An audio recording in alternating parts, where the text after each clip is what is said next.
Buenas tardes, jóvenes. Buenas tardes, doctor. Buenas tardes. Buenas tardes. Sí se ve la presentación, ¿verdad? Sí, ya se ve, doctor.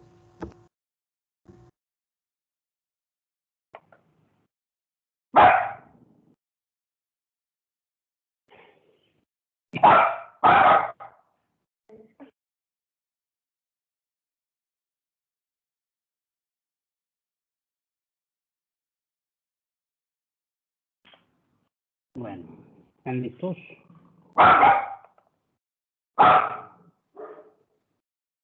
Bueno, el día de hoy nos vamos a ver un poquito de lo que es la ecocardiografía. Sería prácticamente el último tema de esta primera parte del curso. ¿Sí? Como sabemos, la ecocardiografía es una técnica de diagnóstico básica en cardiología que utiliza como método físico de exploración la emisión de ultrasonidos que se dirigen hacia el corazón. Estos se reflejan en las estructuras cardíacas y van a producir ecos de retorno, de cuyo análisis vamos a obtener información fisiopatológica, tanto de las características anatómicas de las válvulas, así como de los flujos cardíacos. Existen diferentes tipos de estudio en relación a la ecocardiografía.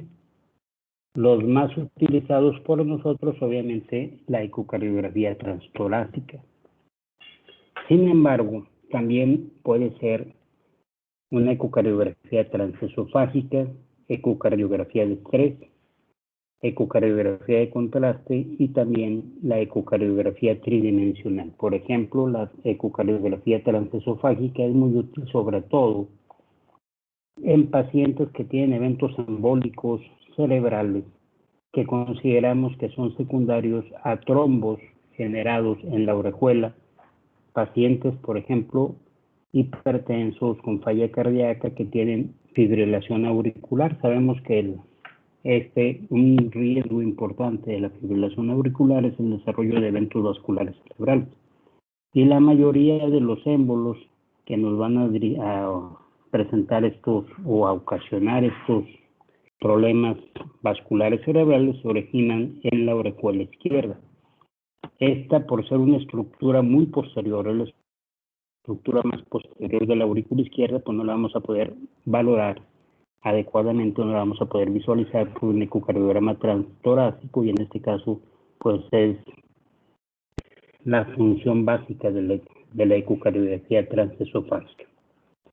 Y el ecocardiograma de estrés, obviamente para pacientes con cardiopatía isquémica en los que queremos detectar o descartar la presencia de viabilidad miocárdica.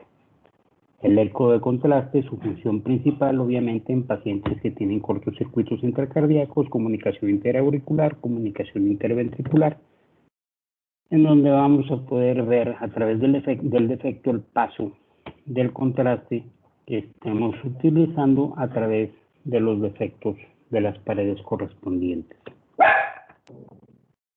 Entonces, ¿cuáles son los componentes básicos de un ecocardiógrafo? Bueno, son uno o varios traductores, un monitor, un tablero de funciones, el teclado alfanumérico, panel de funciones, el software, el hardware, una videograbadora y la impresora.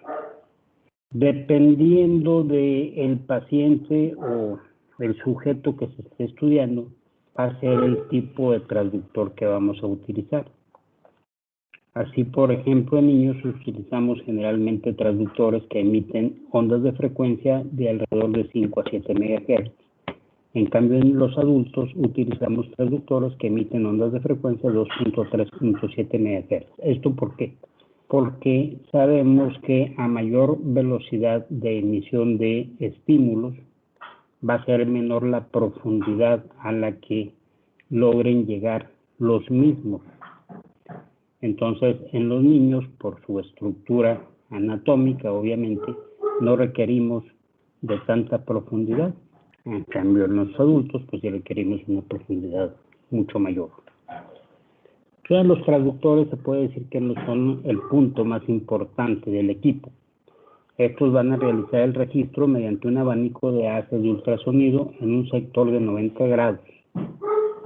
Su componente básico es el material piezoeléctrico, que tiene como característica el ser capaz de producir energía eléctrica como respuesta a la aplicación de presión o cambio de su forma y viceversa. Entonces, una carga eléctrica va a ocasionar cambios en la forma de este material y lo va a hacer vibrar, y esto es lo que me va a generar las diversas imágenes que nosotros vamos a observar a través de este estudio. Para el estudio existen diferentes planos de corte.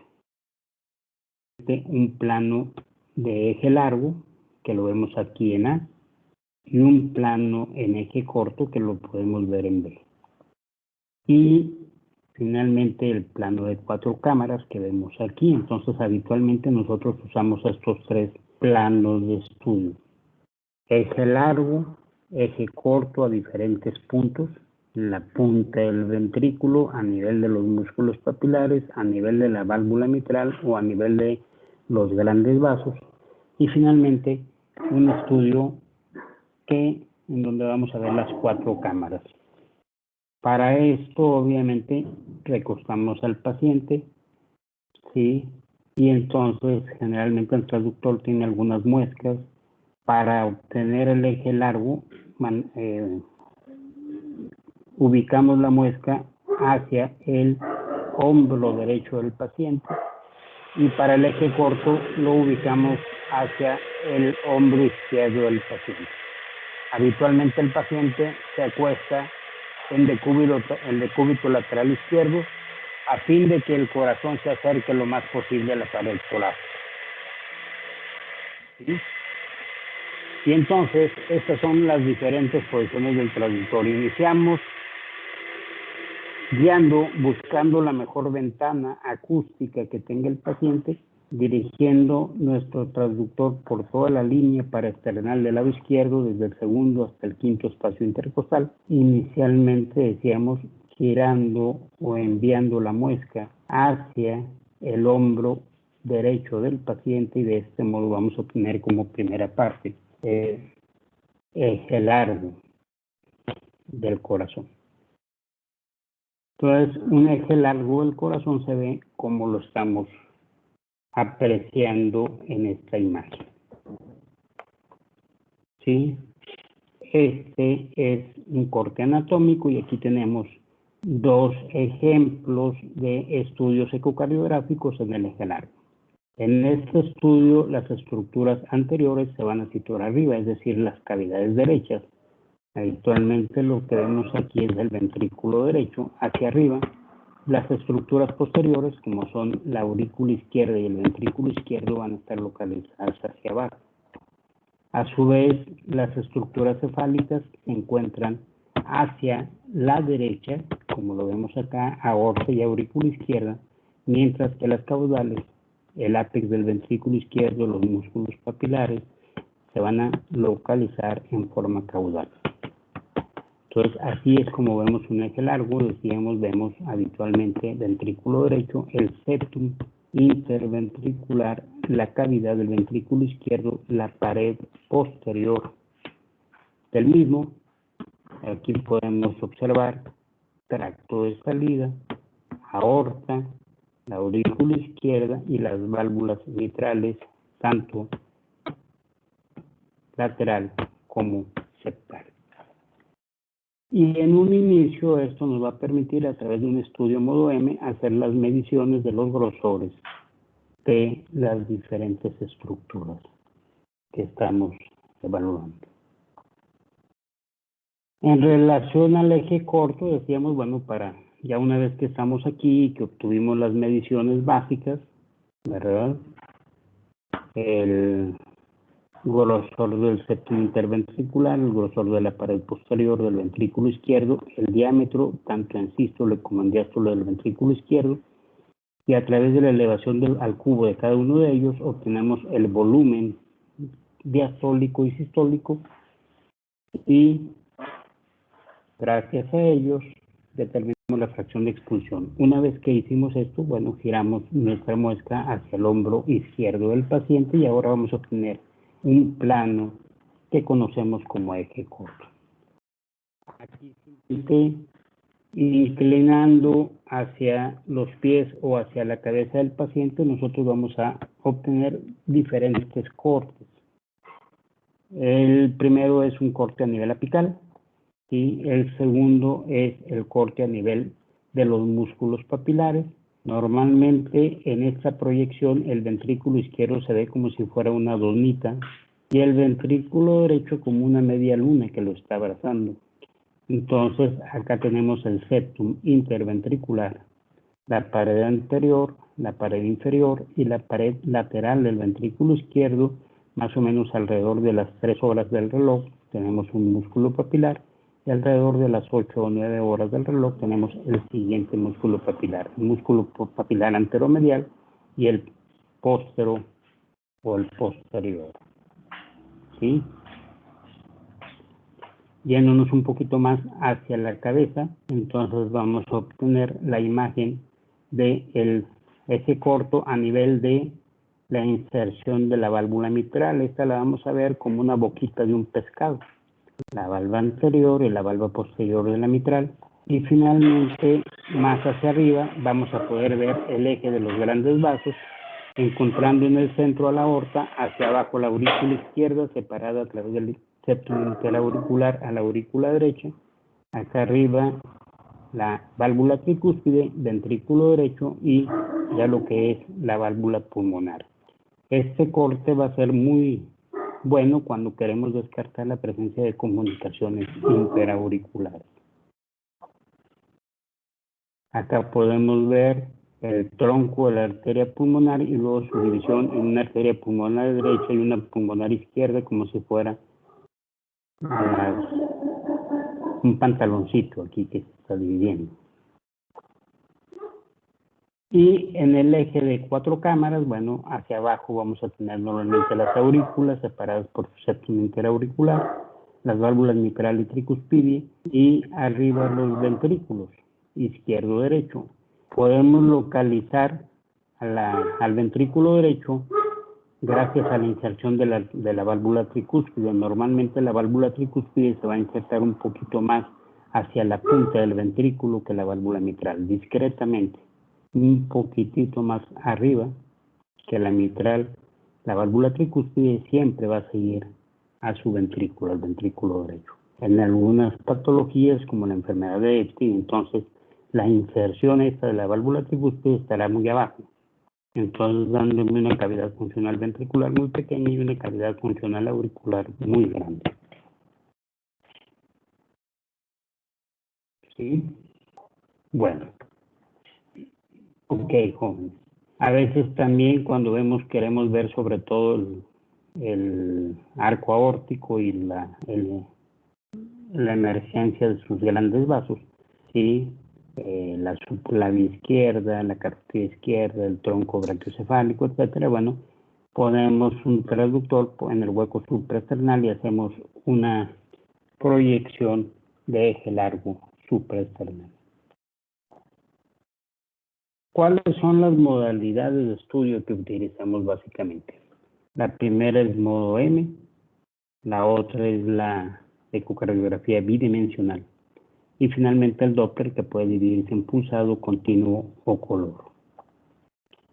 Sobre todo la modalidad modo M me sirve para hacer mediciones, decíamos hace rato, valorar el grosor de las diferentes cavidades, el diámetro de ventrículo izquierdo, el diámetro de ventrículo derecho, el diámetro de las aurículas, el grosor del septum interventricular de la pared posterior. Y a través de ello, decíamos, poder determinar si un paciente tiene hipertrofia, si está dilatado, valorar a grosso modo la función ventricular sistólica a través de la determinación de la fracción de expulsión. En el eco bidimensional, que siempre va junto con esto, pues básicamente valoramos alteraciones en la motilidad, si son segmentarias o son globales. Y a través del Doppler, evaluamos básicamente el flujo y a través del flujo gradientes de presión y como consecuencia de ello podemos determinar la presencia o no de estenosis o insuficiencias valvulares y sobre todo la severidad de las mismas, y a través de eso también podemos determinar las áreas valvulares. Entonces decíamos, bueno, tomamos un eje largo inicialmente, entonces cuando llevamos el traductor a lo que es el ventrículo izquierdo, vamos a ver arriba el septum interventricular, la pared posterior, medimos los grosores del septum de la pared y además los diámetros tanto al final de la diástole como al final de la sístole. Estos diámetros los elevamos al cubo y con esto sacamos el volumen telediastólico del ventrículo izquierdo y el volumen telesistólico del ventrículo izquierdo. Y luego a través de una regla de tres simple, que es volumen telediastólico menos el volumen telesistólico entre el volumen telediastólico por 100, determinamos la fracción de expulsión del ventrículo izquierdo. A nivel de aorta y aurícula, lo que vamos a ver es esto. La aorta la vemos así. Cuando está cerrada, el rafé de cierre, vamos a encontrar una línea que está exactamente, si la válvula trivalva, esta línea la vamos a encontrar exactamente a mitad de camino entre lo que es la línea de la pared anterior y la línea de la pared posterior de la aorta. Y cuando está abierta la válvula, vamos a ver una especie de cajita, esta cajita. Entonces aquí está cerrada la válvula y aquí está abierta. Cuando la válvula no es trivalva, sino es bivalva, entonces este rafé se va a desplazar hacia uno de los lados. El cierre es excéntrico, no es exactamente a la mitad. Entonces podemos determinar a través de esto cuántas valvas tiene la válvula en sí. Y aquí es para ver lo del efecto Doppler, cómo medimos los flujos a través del ecocardiograma. Decíamos, en el Doppler podemos usar Doppler continuo, Doppler pulsado o Doppler color. Cuando los flujos son muy rápidos, entonces nosotros debemos utilizar Doppler continuo, porque de otro modo no me va a permitir valorar con el Doppler pulsado ni con el color la magnitud de la lesión. Cuando utilizamos el Doppler continuo color, vamos a ver esta línea de base, dependiendo de hacia dónde se dirige el flujo. Si el flujo se está acercando hacia donde está el traductor, entonces vamos a ver un flujo positivo o hacia arriba. Si el flujo se va alejando, vamos a ver un flujo negativo como aquí o hacia abajo. En este caso, el traductor lo tenemos acá y entonces lo que se está valorando es el flujo a través de la válvula aórtica, y como es un flujo que se aleja, obviamente me da una imagen negativa en el Doppler. ¿Sí?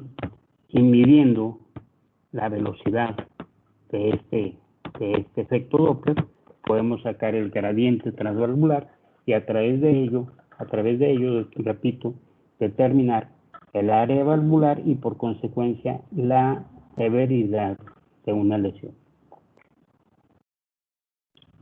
Este es un paciente con una insuficiencia aórtica. Vean, de nuevo, el transductor está localizado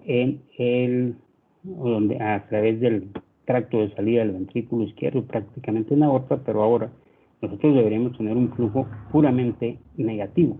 Aquí tenemos un flujo positivo, esto quiere decir que hay sangre o hay flujo que se está regresando hacia el ventrículo. ¿Sí? Y a través de esto determinamos la presencia de una insuficiencia aórtica. Al medir el tiempo que tarda en caer la presión de pico a la mitad de la presión, nosotros podemos determinar la severidad. O sea, mediante el cálculo del tiempo de mi presión, que es esto, podemos determinar la severidad de la insuficiencia aórtica. Cuando usamos color, el color rojo me indica flujo que se acerca al transductor y el color azul, flujo que se aleja.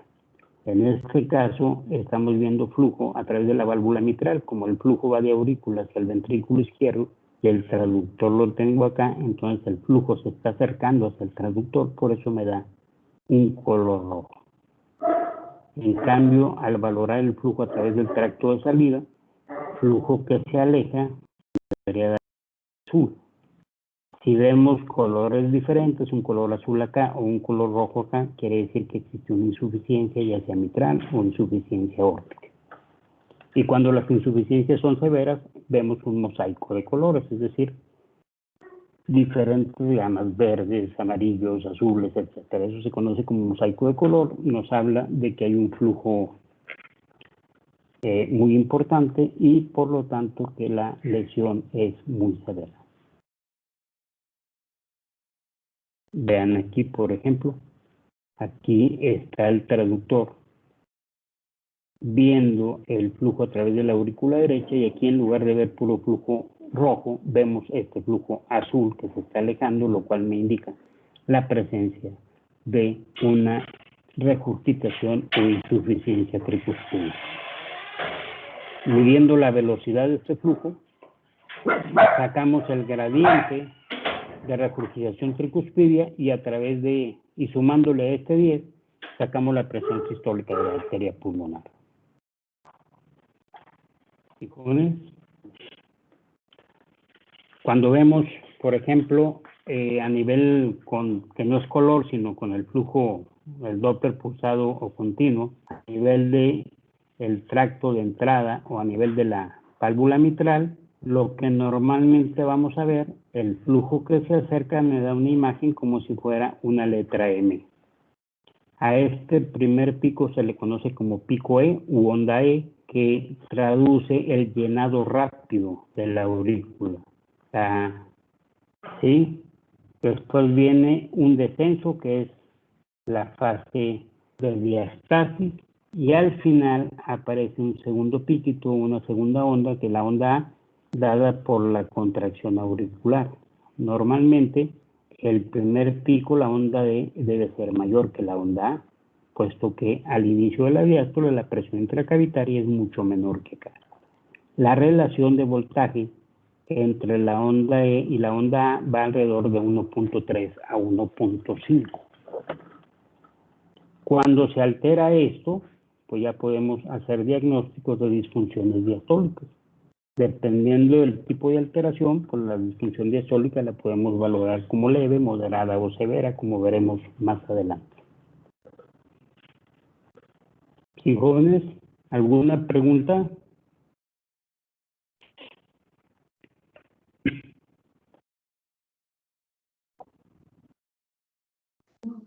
Parece que todo bien. Todo bien, doctor. Ok.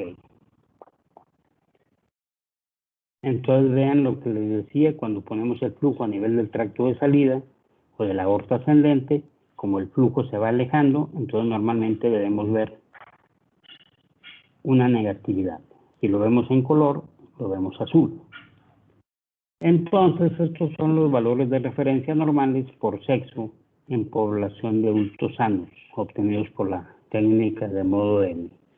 Para hombres se considera normal un diámetro diastólico del ventrículo izquierdo de 50.8 más o menos 3.6 milímetros, diámetro sistólico de 32.9 más o menos 3.4 milímetros, el grosor de la pared del ventrículo izquierdo. Bueno, normalmente el septum y la pared posterior del ventrículo izquierdo va de 8 a 11 milímetros. Aquí está.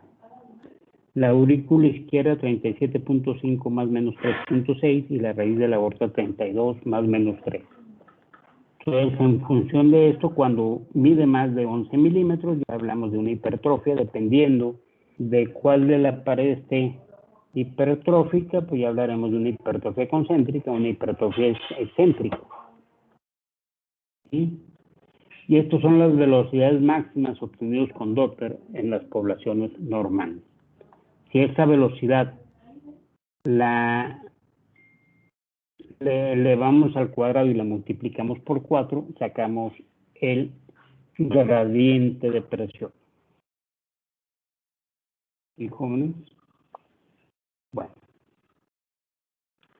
los diferentes ejemplos para que vean nada más cómo analizamos generalmente esto. Entonces, bueno, ¿cuál es la utilidad que puede tener el ecocardiografía. Realmente su utilidad es muy amplia. Me puede permitir determinar la función ventricular, tanto sistólica como diastólica. La función sistólica, el método que más utilizamos es la fracción de expulsión, y este método lo utilizamos por su sencillez, es mejor.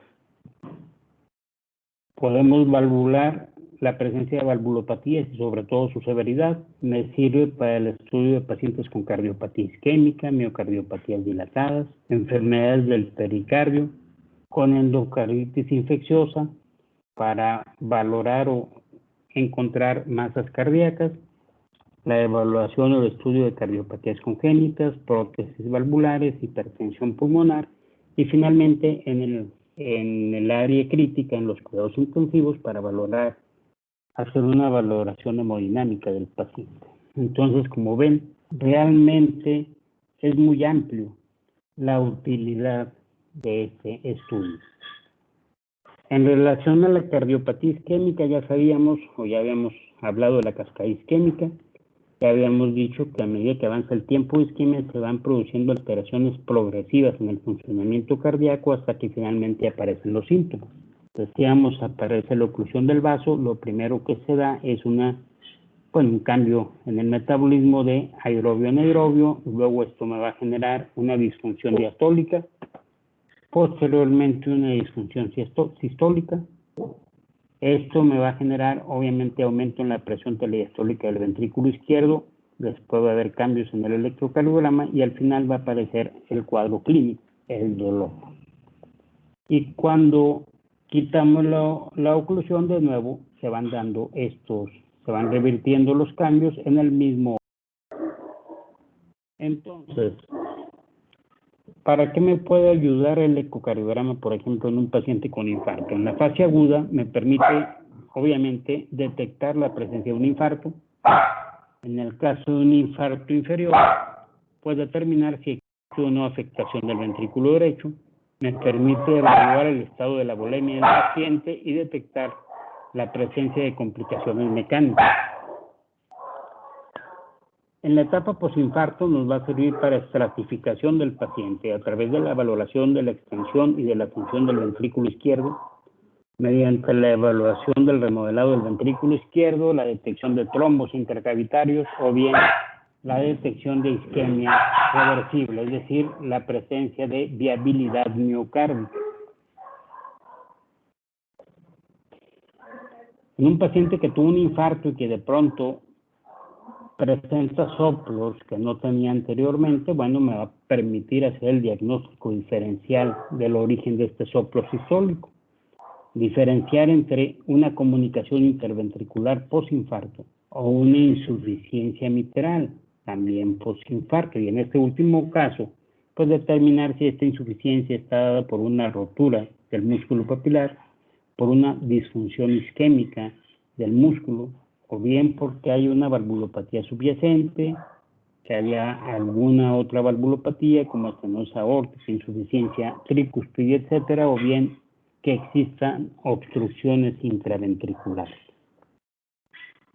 En el paciente que presenta tensión posterior a un infarto, bueno, también me va a permitir diferenciar entre las diferentes causas que pueden llevar a un paciente posinfarto de hipotensión, como pueden ser disfunción sistólica del ventrículo izquierdo, disfunción del ventrículo derecho, hipovolemia, obstrucción intraventricular, complicaciones mecánicas o bien la presencia de taponamiento por derrame pericárdico, cada una de ellas con un manejo específico, ¿no?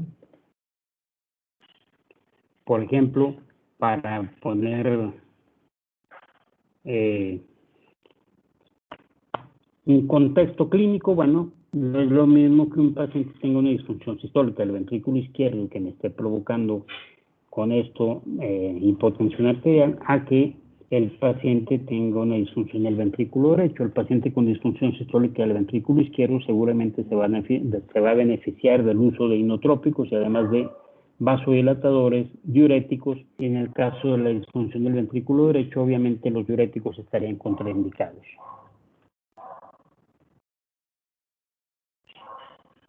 Este esquema ya lo han visto múltiples veces. Obviamente, en el caso del paciente con cardiopatía isquémica, pues me va a permitir, cuando hay una alteración en la motilidad, de acuerdo al segmento que está afectado, determinar cuál es la arteria que está provocando el problema.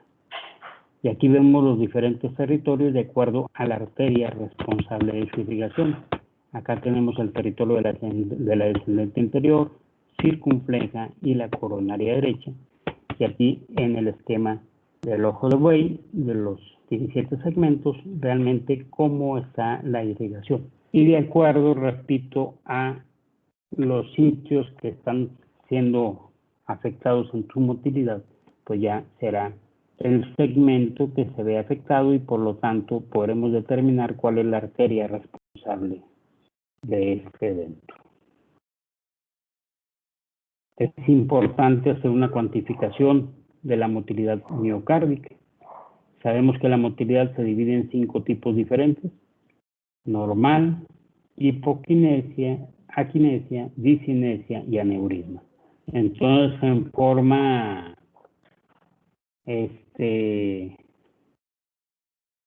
rápida podemos ver, hacer esta cuantificación. A cada uno de estas alteraciones de la motilidad o estos tipos de motilidad se le da un índice que puede ir de 1 a 5. Vemos la suma de los números que me dio esto dividido entre el número de segmentos que estamos viendo, y con eso determinamos un índice de motilidad y por lo tanto, a grosso modo, la fracción de expulsión del paciente. Y aquí tenemos cómo los valoramos, de acuerdo a su desplazamiento o de acuerdo a su engrosamiento.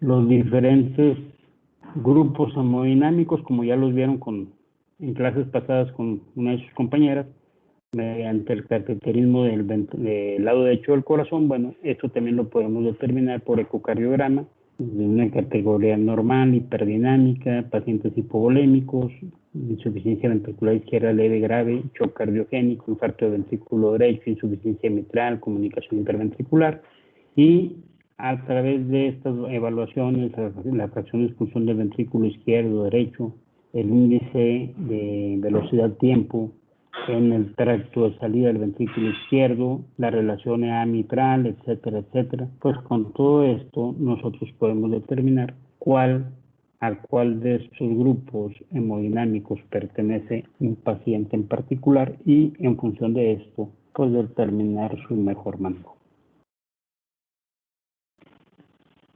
Hace rato decíamos que cuando ponemos el traductor a nivel entonces normalmente vemos esto: una onda E inicial, después una onda A. La onda E corresponde al llenado rápido del ventrículo, la onda A a la contracción auricular, y decíamos que normalmente su relación, si dividimos el pico entre va a variar entre 1.3 a 1.5. Cuando hay disfunción diastólica del ventrículo izquierdo, esta se divide en 3 tipos: leve, moderada o severa. La leve está dada por trastornos en la relajación del ventrículo izquierdo. ¿En dónde lo vamos a ver? En pacientes hipertensos o en pacientes con una disfunción diastólica secundaria a una cardiopatía isquémica. En este caso, ¿qué va a pasar? Se invierte la relación de flujos. Ahora la onda E va a ser mucho menor que la onda A. Recuerden que el paciente con trastorno de relajación, entonces la aurícula se tiene que contraer con una mayor fuerza para poder vencer la resistencia que le está dando a su expulsión el ventrículo izquierdo, que está rígido. Entonces aquí a la clínica que vamos a encontrar un cuarto ruido. Y entonces en estos casos la relación EA va a ser menor a punto 1 o a 1, pues. En la disfunción diastólica moderada vamos a ver una pseudonormalización de los flujos. Ahora de nuevo vamos a tener una onda E mayor a la onda A, pero la caída de esta va a ser mucho más lenta que en el caso del paciente con un llenado normal. Y finalmente, cuando hay una disfunción diastólica intensa, hay un patrón restrictivo en donde tenemos una onda E muy grandota y una onda A muy pequeñita, es decir, tenemos una relación de A mayor a 1.5. Eso me habla de un patrón restrictivo. En función a pacientes con cardiopatía isquémica, habitualmente la disfunción diastólica leve o por trastorno de relajación se asocian a lesión de un solo vaso, en la subnormalización, lesión de dos vasos, y cuando hay un trastorno de tipo restrictivo, habitualmente nos habla o se asocia con pacientes con enfermedad de tres vasos o con enfermedad de tronco de la coronaria izquierda. En relación al ventrículo derecho, bueno, sus manifestaciones en el ecocardiograma van a ser estas: alteraciones de la contracción segmentaria, dilatación ventricular derecha, movimiento paradójico del tabique interventricular, inversión de la convexidad del tabique interventricular, apertura diastólica de la válvula pulmonar, cortocircuitos derecha-izquierda a través de un foramen oval, insuficiencias tricuspidias, dilatación de la vena cava inferior y las suprahepáticas, insuficiencia pulmonar, influjo diastólico pulmonar y finalmente la presencia de trombos intraventriculares. ¿Sí? Bueno, muy bien, vean. Algunos ejemplos, así la presencia de un pseudoaneurisma, bueno, de un aneurisma, perdón.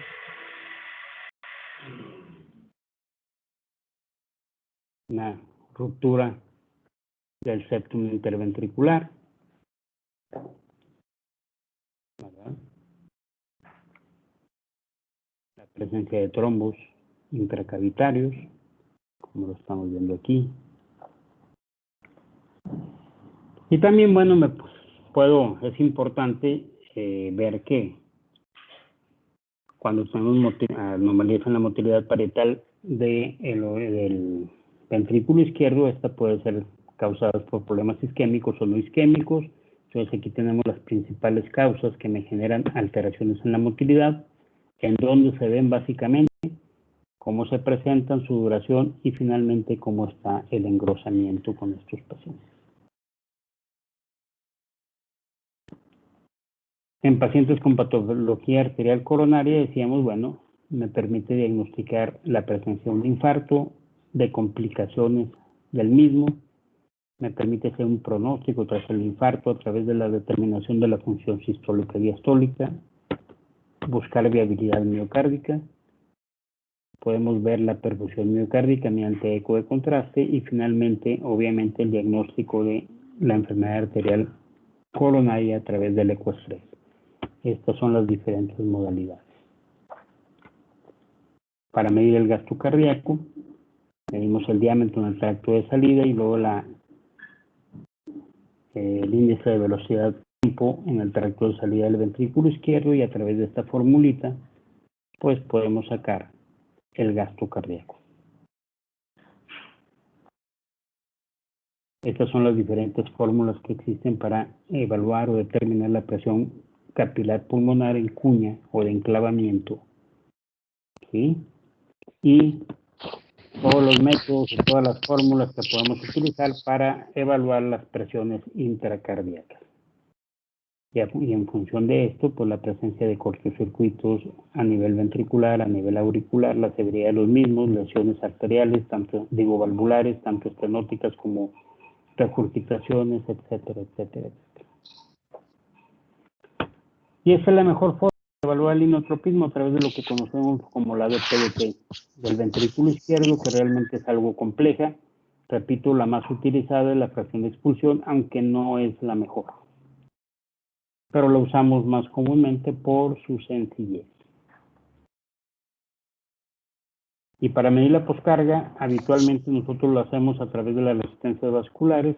Por ecocardiografía lo hacemos a través de la relación HR, es decir, el grosor tanto del septum como de la pared posterior del ventrículo izquierdo y el diámetro del ventrículo izquierdo. En función de esto determinamos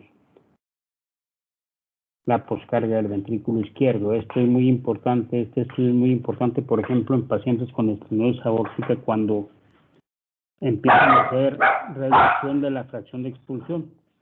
Entonces es importante determinar si esa baja de la presión de la función Que la fracción de expulsión, perdón, está dada por un exceso de poscarga o simple y sencillamente porque ya hay daño de la miofibrilla. En el caso de que sea secundaria un exceso de poscarga, pues la cirugía le va a ir bien al paciente. Si es por daño de la miofibrilla y nosotros mandamos a ese paciente a cirugía, realmente lo único que estamos haciendo es mandarlo a que se muera en quirófano. Estos pacientes, en ellos está contraindicado ir a quirófano. Entonces tendremos que pensar la posibilidad de corregir la lesión a través de otros métodos. Si la válvula no está muy calcificada, podemos hacerlo a través de un método intervencionista mediante la aplicación o la implantación de válvulas por un método transcatéter, las famosas TAVI. Y bueno, vean nada más aquí rápidamente algunos ejemplos. Esto es un ecocardiograma normal, esto es un eje largo, ¿sí? Y ahí están viendo, esta es la aorta, la aurícula izquierda, acá tenemos el ventrículo derecho, a nivel de la válvula mitral, ¿sí? Entonces, así es como vemos un ecocardiograma. Vean.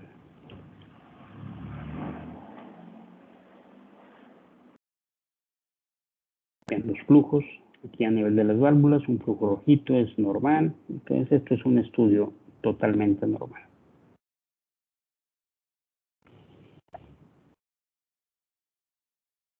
¿Sí? Ahora vamos a ver nada más algún otro ejemplo. En estenosis mitral severa, vean. Aquí normalmente lo que vemos es que uno de las valvas no se mueve adecuadamente y la otra se mueve como si fuera un palito de golf. Aquí tenemos una insuficiencia leve, una gran dilatación de la aurícula izquierda, ¿sí? Un ejemplo de una estenosis mitral severa, vean. Vean la calcificación tremenda de las valvas, vean cómo prácticamente no se abre, ¿sí?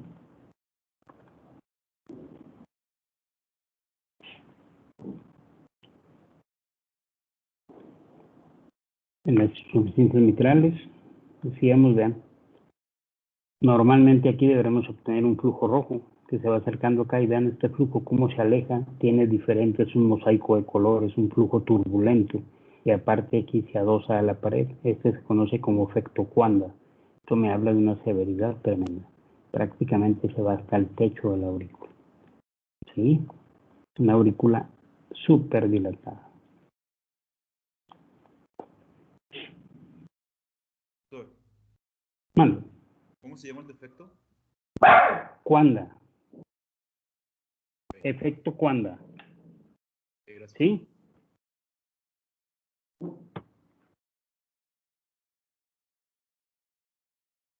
Vean ahora nada más aquí. A ver.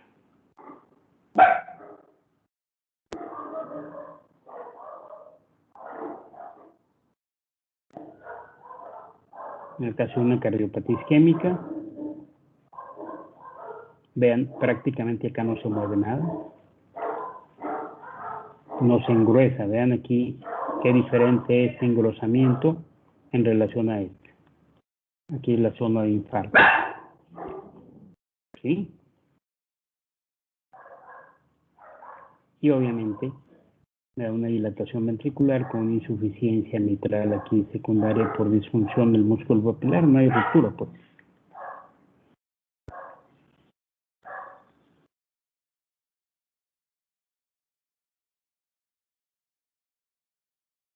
A ver.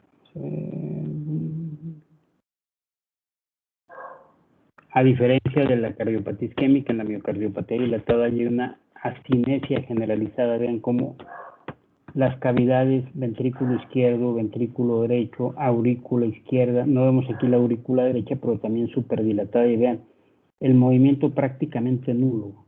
Hay una hipoquinesia generalizada. Esto es diagnóstico de una miocardiopatía dilatada. Vean todas las cavidades de mayor diámetro del que debería, o del normal, de lo que, ¿sí?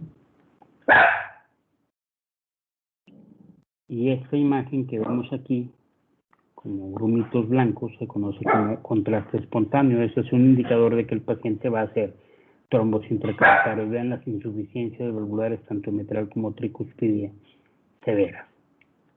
De nuevo el efecto Coanda, cómo se adosa a la pared de la aurícula. Vean, prácticamente no se mueve. Este es el septum, esta es la pared posterior. Entonces no se mueve. ¿Sí?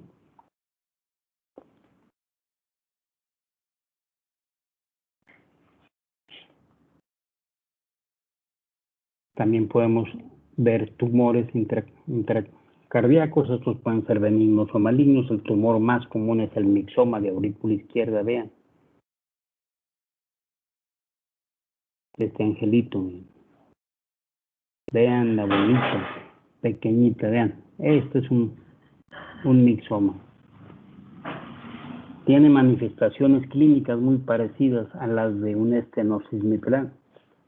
La forma en que diferencia una de otra es que, obviamente, cuando es un tumor, al cambiar al paciente de posición, las manifestaciones acústicas van a cambiar. Vean, este es un tumorcito.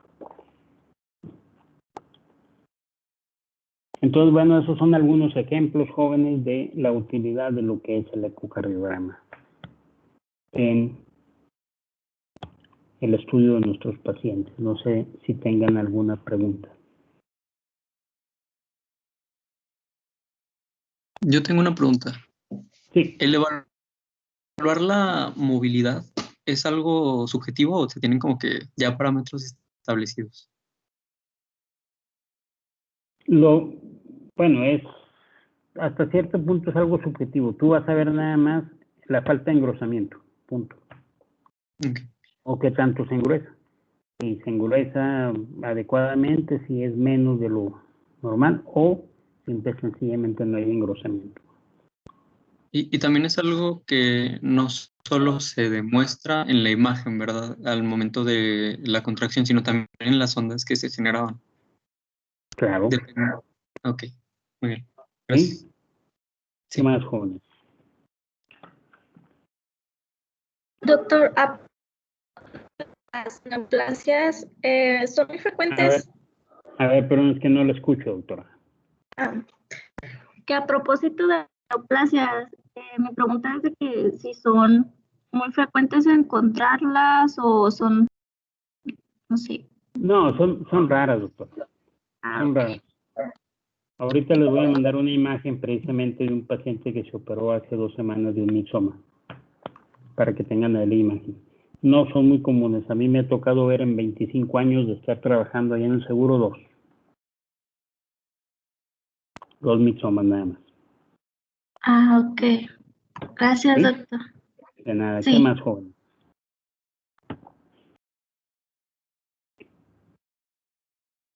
¿Alguna otra pregunta?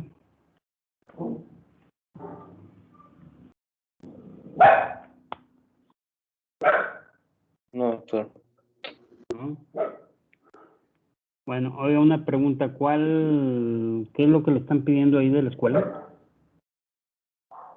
Hola, doctor. Sí, es que hoy hubo junta con los directivos y nos pidieron la evaluación, pues, que o sea, en caso de que no, que nos las dieran y que se las hiciéramos llegar.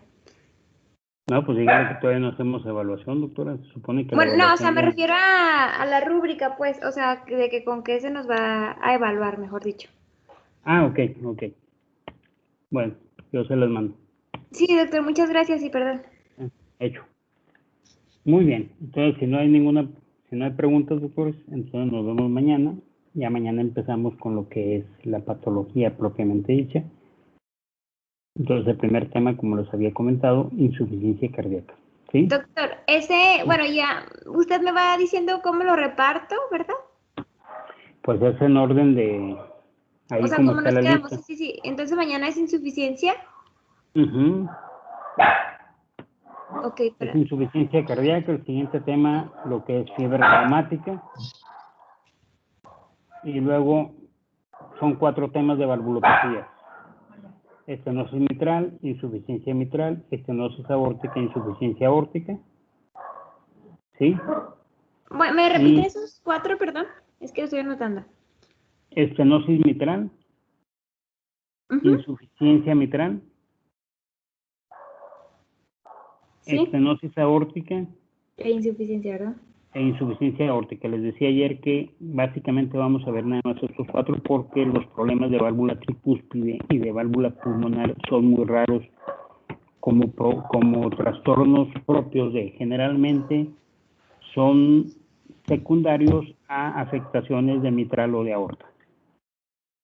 Entonces, además, muy raros. Entonces, lo más frecuente son estos 4 que les digo. Muy Y bien. después de esto, endocarditis. Endocarditis, ok. Sí, esos serían los 1, 2, 6, 7 temas que siguen. Y ya después les digo los demás. Ok, muy bien, doctor. Muchas gracias. Nada, que estén bien, Gracias, jóvenes. doctor. Hasta mañana. Hasta mañana, doctor. Igualmente, hasta Gracias. mañana.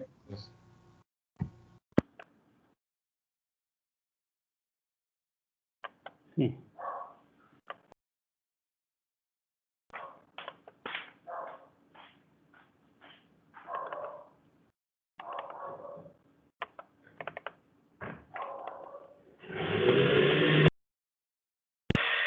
Ah, sí, vamos.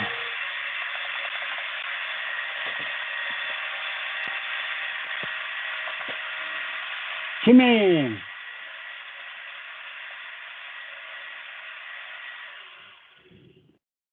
Chimenona, ven, porfa.